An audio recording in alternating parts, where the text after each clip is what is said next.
Ted Mitchell is a fourth-generation owner of Mitchell Farms. Located in the city of Citrus Heights, about 12 miles northeast of Sacramento, California.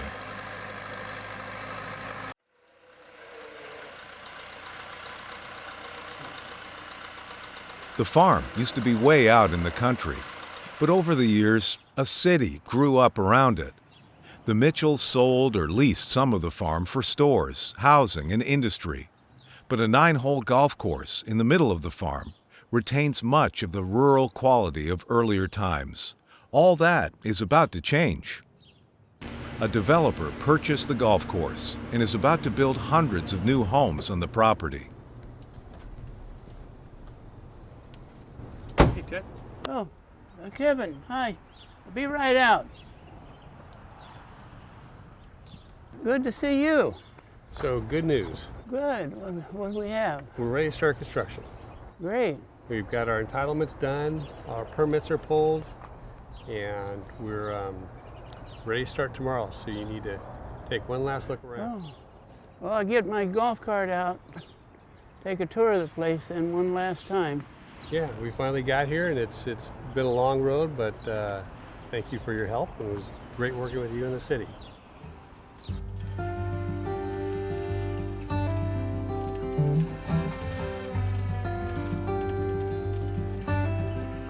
Ted has lived on this 160-acre farm almost his entire life. It was originally purchased by his great-grandparents, Edward and Zenobia Crabb, in 1866.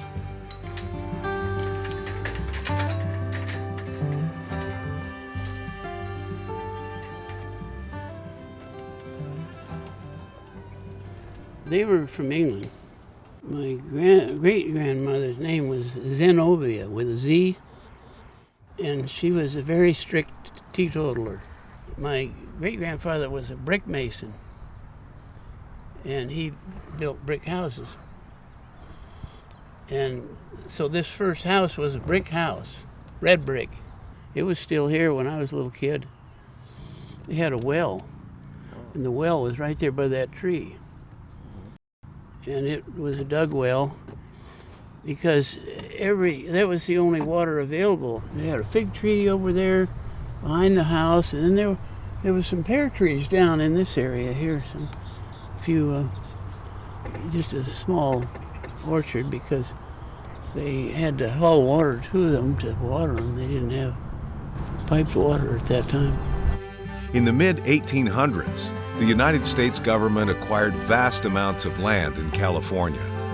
They mapped and divided the land into sections of 640 acres, or 1 square mile. People would buy these mostly quarter sections with 160 acres, and they would buy them, and the land office where they bought them was in Marysville, and the price was for 160 acres was $1,600 in gold coin. They didn't fool around with any paper money. So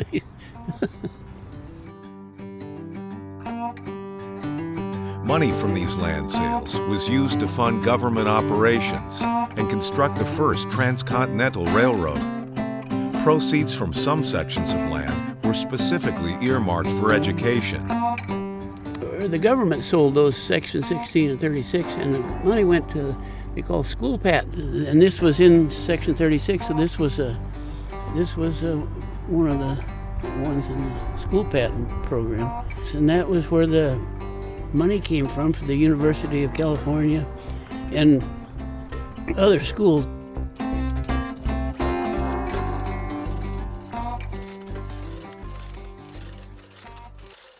Much of Central California was forested with oak trees. Farmers had to clear the trees before they could plant crops. Twisted oak branches are not good for lumber, but farmers found a way to turn them into their first cash crop.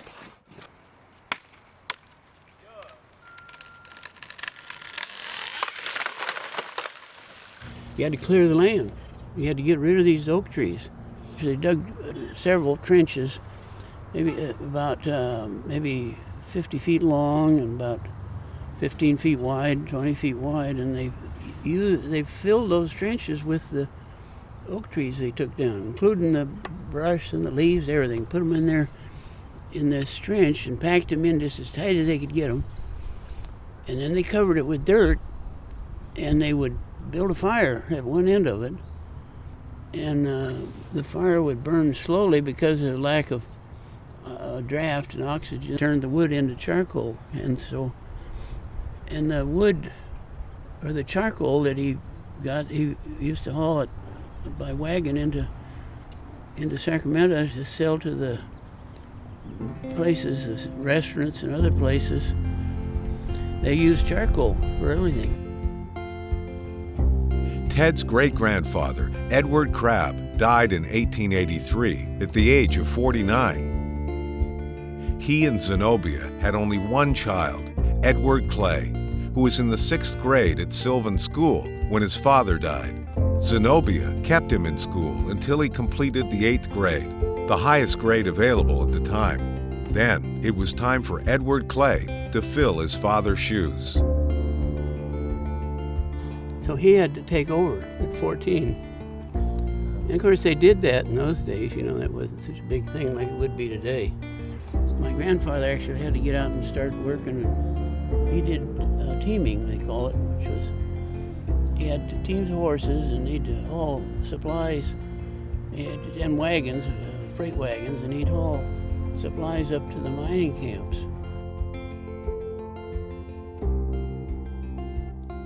Hand-dug wells were the only source of water at the time. They provided enough water for domestic use, but not for irrigating crops. California's seasonal summer drought limited what could be grown. Hay and grain was the cash crops until they got water. Well, it was dryland farming. Crops like wheat, you'd get a crop every other year. And on crops like hay, you could have hay every year. And hay was a big item because you got to remember you didn't have cars then, so everything was horse-drawn. And the horses take a lot of feed. So instead of having gas and service stations, they had hay and hay barns. And when you harvested the hay, like this was grass out here that you were going to make hay out of, you'd mow it first, and you'd let it sit there till it dried. And then when it dried, they had hay rakes, and you'd rake it up into rows. And if they were baling the hay for sale, they'd have a scale. And when they weighed the bale on the scale, they would take this weight down and they would write that on this tag. They'd put the tag underneath the wire on the bale. So each bale had a little redwood tag that said how much it weighed. And that's how they sold them. Wheat was another major crop in the dry farming era. Harvesting wheat was a big affair. Specialized machinery and crews of people were brought in for the job. Wheat, they usually planted wheat in big acreages because you had to bring this big harvester in. They were pulled by a tractor, and it was a big contraption, and it had a sickle bar in the front, and then it had a thing called a header, which would bring the wheat into the sickle bar, and the harvester had a kind of a thrashing paddle, knock the wheat kernels out of the head of the wheat. And if you had a place as big as this, you had to have a facility set up for the harvester crew. And you had to have the kitchen and everything where you could feed maybe 15 people at one time, 12 to 15 people on a crew. You had to feed them. That was part of the deal, that you fed the harvester crew. And so they didn't have lunch wagons that come around like they do today. And I remember as soon as I was old enough to do it, I used to sew sacks because the grain would come down this chute and it had a sack, and they were burlap sacks. And there would be one here and one over here. Well, when this one got full, you'd take the handle and switch it over, and it would switch over to this bag, and then you'd sew up this bag. And that was what my job was it's moving while you're doing it. Oh yeah, it's going. It's harvesting, it's separating and doing everything's going, and all kinds of noise and wheels turning and stuff, and chain drives and conveyors. And take the bag, and these are burlap sacks, and when they were full, they were 100 pounds. Flip it over, and it would go down a chute and drop out behind the harvester. I'm about 9 years old. Anybody could do that. 8 years old would easily do it. For many years, The area around Mitchell Farms was known as Sylvan because it was forested with oak trees. In 1910, a developer started to buy up large tracts of land and subdivide them. They chose a new name for their development to suggest the area was an ideal place to grow citrus fruit. But to make this happen, they needed water. The water, it was the key to being able to do everything in this area. If you didn't have water, you don't have a much better desert. Traynor and Desmond started a private water company. They obtained water from nearby canals and reservoirs that were built for miners during the gold rush era. When they got water available, when they brought water down, then you could have orchards here, and they were ideal everything just perfect for orchards. When they first subdivided Citrus Heights, they'd have 10, 20-acre plots of land, and they'd plant most of it in citrus because it was a good selling crop. And there was a market for it, and you could sell it, and so that's what they planted. Mitchell Farms was outside of the water company's service area. Ted's grandmother, Louise, persuaded the newly formed Citrus Heights Irrigation District to issue a bond to bring water to the Mitchell farm. My grandfather, after he got water, and instead of having citrus, he planted grapes and olive trees. They planted the vineyard probably about 1920. When I come home from school, I'd prune the grapes and pick the grapes, and I got old enough I could drive the truck with the grapes down to the winery. And most of it was Infidel, and over on that side was all Infidel. But up here on the hill here, it was Alicante. Alicante it is the most absolute, most intense red you ever saw. It was really a red grape, and it was used for coloring. Edward Clay planted his vineyard during the onset of the Prohibition era. In case grape sales didn't go well, he also subdivided the same area of land into 10-acre parcels with the intent to sell them. He knew that irrigated land would fetch a good price, but Edward Clay never sold a single parcel of land. There was plenty of buyers for the grapes, but they were cautious. The trucks would come in, and my sister and I would have a grape fight with the truck drivers. It was just passing the time till it got dark. They'd loaded the trucks. Trucks were all loaded and ready to go, but they didn't want to get out on the road till it was dark because they didn't want anybody seeing them. They went to places that were making wine, pure and simple. As the Great Depression swept across the country in the early 1930s, local farmers were insulated from much of the economic hardship. They could grow, raise, or trade with neighbors for most of what they needed. What hurt local farmers the most was the Great Freeze of 1932. I guess I was about 6 years old. I remember walking across the ice in the creek. There was water in the creek. It was the wintertime, and there was water in the creek. And I remember walking across the ice, which it was such a new thing for. It's the only time I ever saw any ice. Of course, grapes and olive trees they're not badly affected by freezing, freezing temperatures, but all these citrus orchards that were planted, and there were a lot of citrus orchards, and there's nothing left of them anymore. Wiped out, yeah. It didn't hurt our stuff. In the early 1900s, area schools only went up to the 8th grade. Times were changing, and people knew their children needed more education, but there was no high school in the area. In 1913, local farmers voted unanimously to tax themselves to build a high school. San Juan High School was completed 2 years later, just in time for Edward and Louise's only child, Bernice, to start school there. She was the first in her family to go beyond the 8th grade. After graduating, Bernice met a young man named Washington Mitchell, a newcomer to the area who was an auto mechanic and loved to race cars.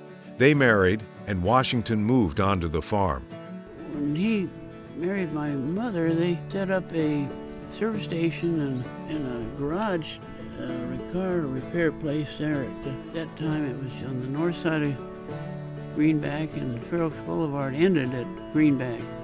Well, he had a dealership for Dodge and Plymouth, and they had repairs, and they used to rebuild engines. And I used to work in the garage, and I'd go out. He had a gas station. I used to go out, and when people come and buy gas, I'd go and fill their cars. Ted's father ran the automotive business. His mother managed the farm. So Ted worked for both of them. His chores ranged from butchering hogs to changing engine oil. There was plenty to do. There wasn't any shortage of things to do. Where the other kids would stay at school and play football or something, I had to get home, milk cows or pick grapes or something. You didn't have anybody to play with. Well, you're busy milking cows and stuff. You didn't have time anyway. Some jobs were more fun than others. One of Ted's favorites was harvesting hay with his grandfather. He was about 8 years old at the time. So it was a two-man operation, or two-person operation. So he'd sneak around when my mother wasn't looking, and he'd get me to drive the tractor, because I could drive the tractor. That's all you do is steer it and have a clutch, hand clutch, and then we'd do the hay raking. Yeah, it was fun. He'd get me to go, and he wouldn't tell my mother, because he knew she wouldn't let me drive the tractor. Ted left the farm for a few years to join the Navy towards the end of World War II. After the war, he went to college and took a job in Washington, D.C., where he met his wife, Janet. Janet was a city girl. Well, she worked in the same office. And, one thing led to another. I brought her home. Well, originally, her mother says, "You're taking my daughter out to that wilderness?" We had 3 kids, and we used to live up there where Sprouts is. A few years later, she was working for me. No, she was happy. After World War II, super large farms sprang up in the central California Valley. Their economy of scale made it hard for local farmers to compete with them. That was where there was a grapevine on each one of these trees is today. One time was a grapevine. The damn blue jays would plant acorns under the grapevine because there was a lot of leaves, and then they sprout. And we used to cut them off when we were producing grapes. And then I told my mother, I said, it might be better to save the trees and let it grow into oak trees, because we might make any money off the grapes. So that's when we started letting the oak trees survive.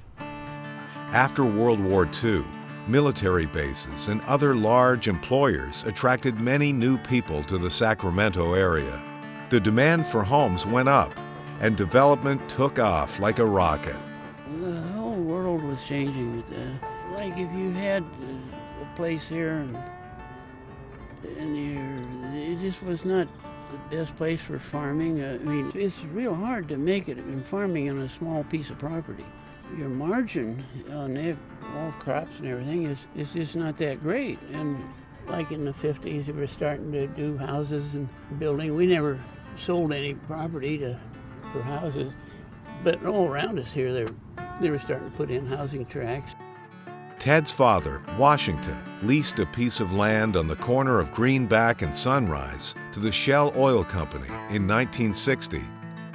When the lease ran out, a new company wanted to build a strip mall on the same site, but the gas station and Ted's house stood in the way. Well, the house was like where Sprouts is, and the gas station was where Panera Bread is. We leased that whole corner to Bollinger. They were just going to demo it. Yeah, I moved the Shell station, and I had a dump truck there, and we just jacked it up, backed truck under it, and jacked up the thing. I moved the whole house from up there down to my mother's place. I just hauled it down there, hooked up the water and the power. But you could do that in those days. Today, it wouldn't be able to. About this time, a developer purchased 100 acres of land across the street from Ted. He wanted to build a shopping mall. Some people thought he was a little crazy to build a mall that big in such a rural area. Zoning was a problem too.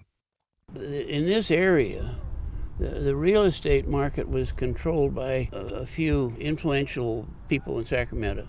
They wanted to keep the commercial in Sacramento, in the city of Sacramento, and so they would never allow our people, I mean anybody out here, to get commercial except for gas stations and car repair places, so that people could drive to Sacramento and do their shopping.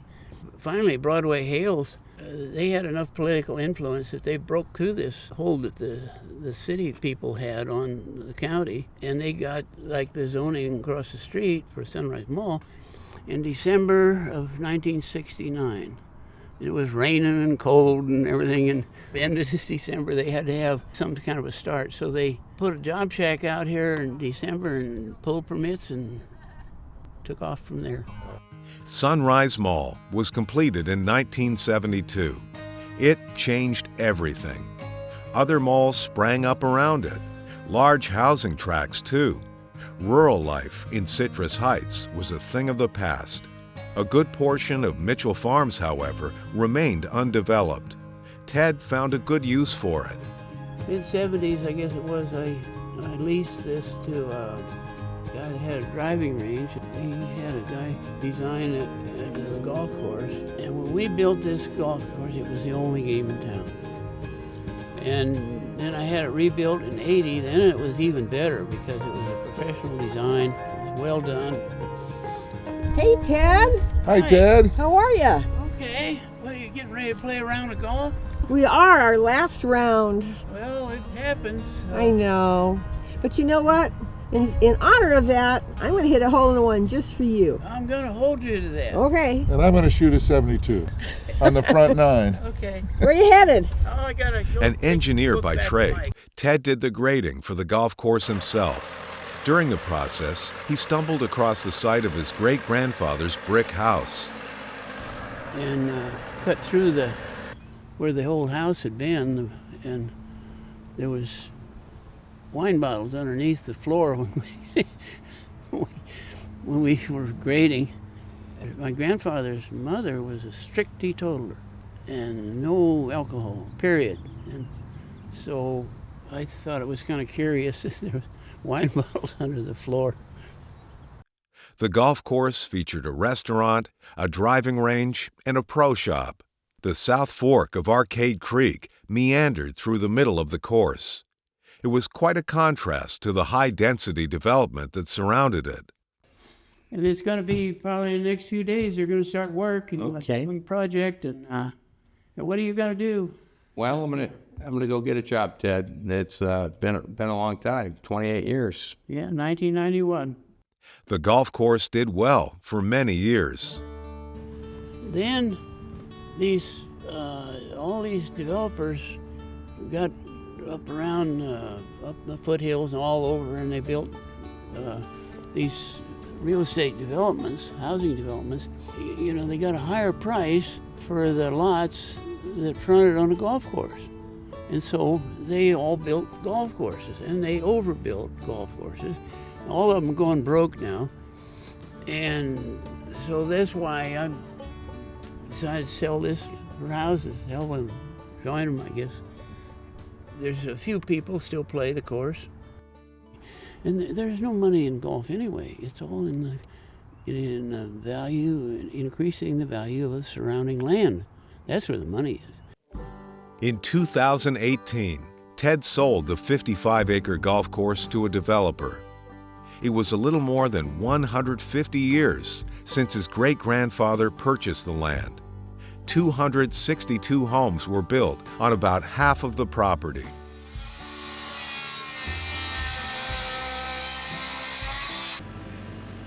The other half of the land fell within a floodplain and was dedicated as a nature preserve. Restoration work returned this area to its original state and made it accessible for people to use. The preserve reduced the number of homes that could be built, but like a golf course, it increased the value of the surrounding land. As in pioneer days, the land had to be cleared before any homes could be built. Oak trees that blue jays had planted in the vineyards had matured. This time around, it was a little easier to clear them. The felled trees were mulched on site, and just as the pioneers had done, they were turned into a cash crop. Instead of charcoal, they became fuel to generate electricity at a cogeneration plant. Two different developers joined forces to transform the former golf course into a suburb. They took advantage of technology and economy of scale. A global positioning system, or GPS, guided each piece of grading equipment, telling it exactly how to reshape and level the land.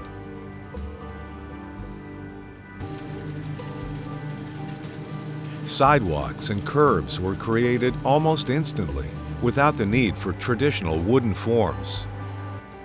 Streets were formed in much the same manner.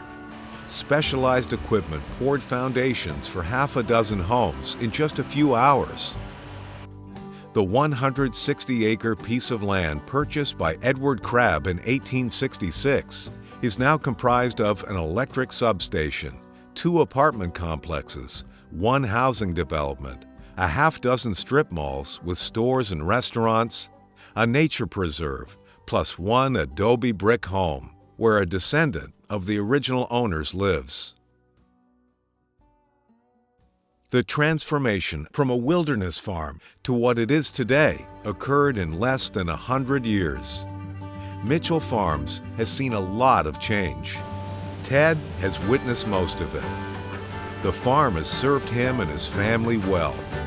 With all of the changes that have taken place, there is one thing that remains the same. Ted is still the quintessential farm boy, driving his grandfather's tractor. Well, there's more to the story, but it's almost time for dinner, and Ted has a couple of chores to take care of first. That's all for now.